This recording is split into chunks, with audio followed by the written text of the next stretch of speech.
नारायण हरि साथियों, नारायण हरि साथियों।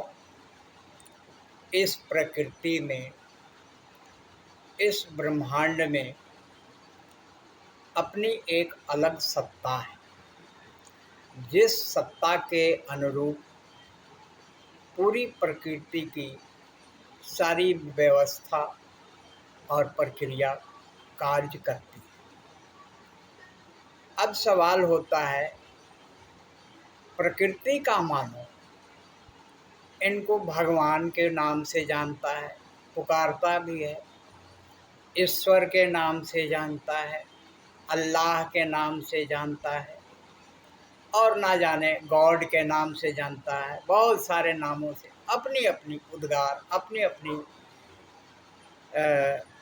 जिस रूप में वो देखना चाहता है देखने का प्रयास करता है।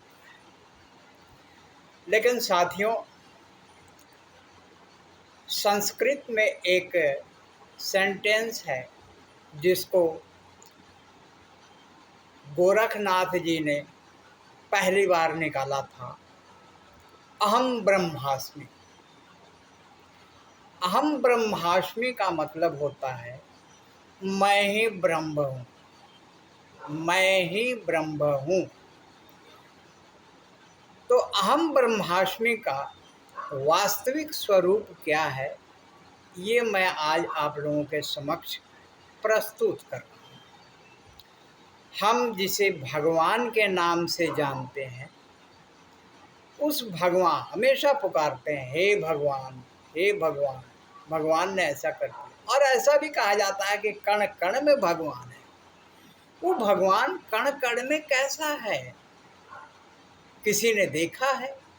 नहीं देखा है तो आज आप लोग देखने का प्रयास कीजिए।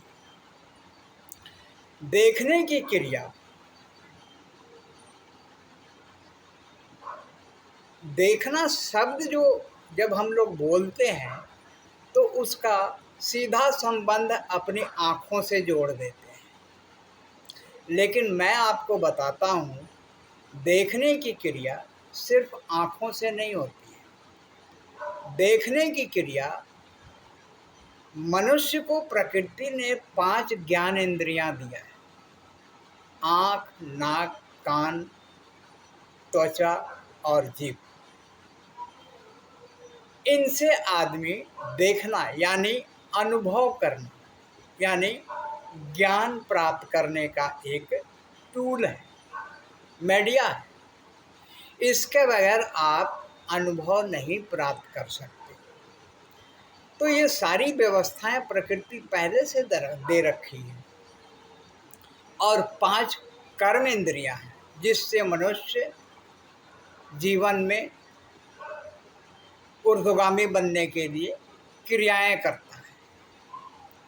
तो जहाँ पे ज्ञान प्राप्त करने की बात है या देखने की बात है, अनुभव करने की बात है, तो वहाँ हम अपने ज्ञान के इंद्रियों का इस्तेमाल करते हैं, जिसमें आँख भी एक है।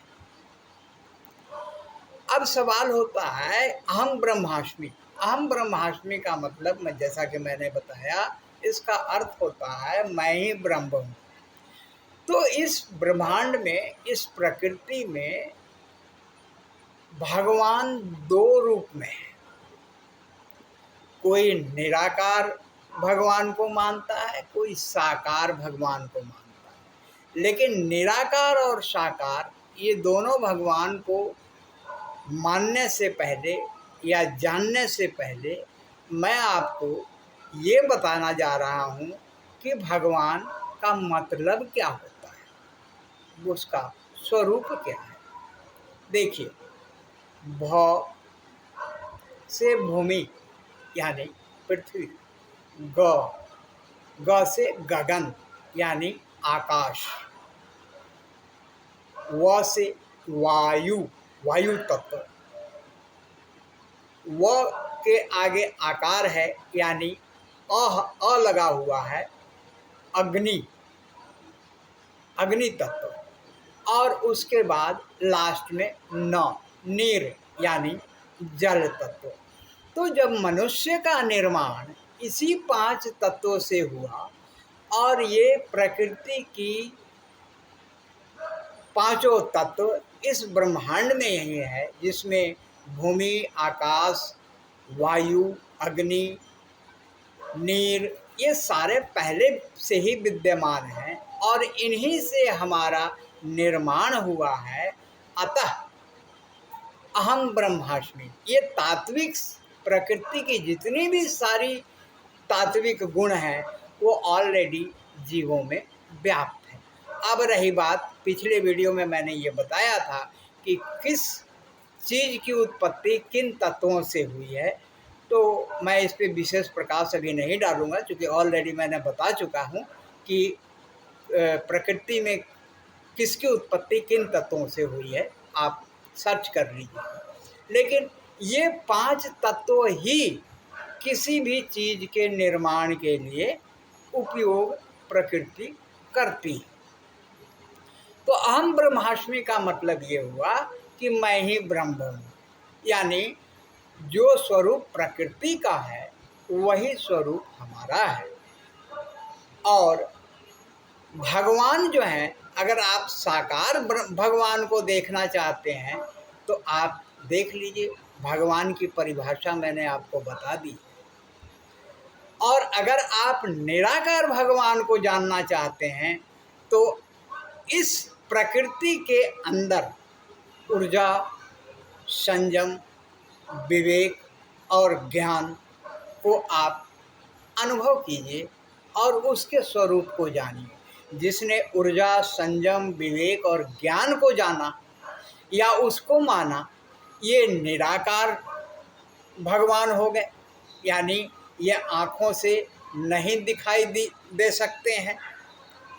और अगर आप साकार ब्रह्म की उपासना करते हैं, यानी साकार रूप में भगवान को पूजते हैं या मानते हैं, तो आपके सामने यही है पृथ्वी, आकाश, जल, अग्नि और वायु। तो आप इन दोनों का अनुभव कीजिए, बात एक ही है।